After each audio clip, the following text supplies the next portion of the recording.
Hello, hi, my name is Faith. 3 years ago, I was living in Kwetu, and I'm so glad for Agatha. Right now, I own units in Kwetu. And together, the interview Elvis and Agatha did the last time, they were talking about my question is mainly on VOCA. They were talking about the units on VOCA, and they were a bit of clarifying that you don't own like nyumba VOCA, you just own shares and units. So my question is, right now I am 23, and I am so lucky that I live with my parents at the moment. But maybe 5 or a few years down the line, I will want to move out of that space. And so the question is there a platform, is there a way that VOCA can diversify, is planning to diversify so that if I have maybe 1 million worth of shares by the end of the time I'm planning to move out, I can maybe own my own personal unit, a household unit, not just shares, so that I think the biggest worries of Kenyans ni nitalipaje rent. Even if you lose your job today, you're just like, rent is the first thought. So to ease that worry of how do I pay my own rent, maybe there can be something that can bridge that gap. Okay. I don't think VOCA will be solving for that your issue, but you can use your units, obviously, sell them and put them as a deposit for the house you want to buy or the unit you want to buy. But home ownership in Kenya. Okay, let's put it this way: home ownership in Nairobi, it's cheaper to rent than to own. I don't know if you know that. Thank you for that information. It's easy. It's cheaper to rent than to own in Nairobi. You struggle with that. It's cheaper to rent than to own. Do you want me to explain why? Yes, please. So if you buy a house of 5 million, okay, let's maybe use this. Yeah.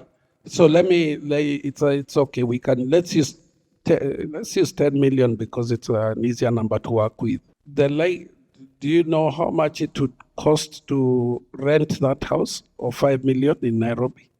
A 10 million house in Nairobi, how much do you think it rents for? Doesn't really, location kidogo, but then really, the math works the same way. So let me help you calculate it. The average rental yield or rather the average yield of a house in Kenya, in Nairobi, is like around 5%. So what's 5% of 10 million? It's 500,000 divided by 12. So that's the rent of that house. The rent of that house is about 40,000. Now, if you had the same 5 million, how much is money markets paying you? 14% of 5 million is how much? You guys can help me there. It's about 1.3 million. 13% of 10 million. So aren't you better putting your 500, what 10 million shillings into that fund? You earn 1.3 and you pay rent of 500,000. Yeah. The reason why it's different in America or in England or those markets, Australia, is this: that the yield of a house is much higher than the cost of debt. Okay. Now people don't do those numbers. Yeah, you just go and see people own. Even the World Bank, it took them a long time to start understanding what the problem is. Did you hear? The yield of the house is higher than the loan. So that 10 million house, if it was in America, you would buy it with a loan that is costing 3% or even 2%. So what's 2% of 10 million? It's 200,000. But renting the same house is 500,000. So why would you rent it? Wouldn't you rather take a loan and own it? That's the maths of home ownership. It's just that. And that's why Kenya has very few mortgages. And they won't move. I don't want to be hard, but they won't move that much because it's a structural problem.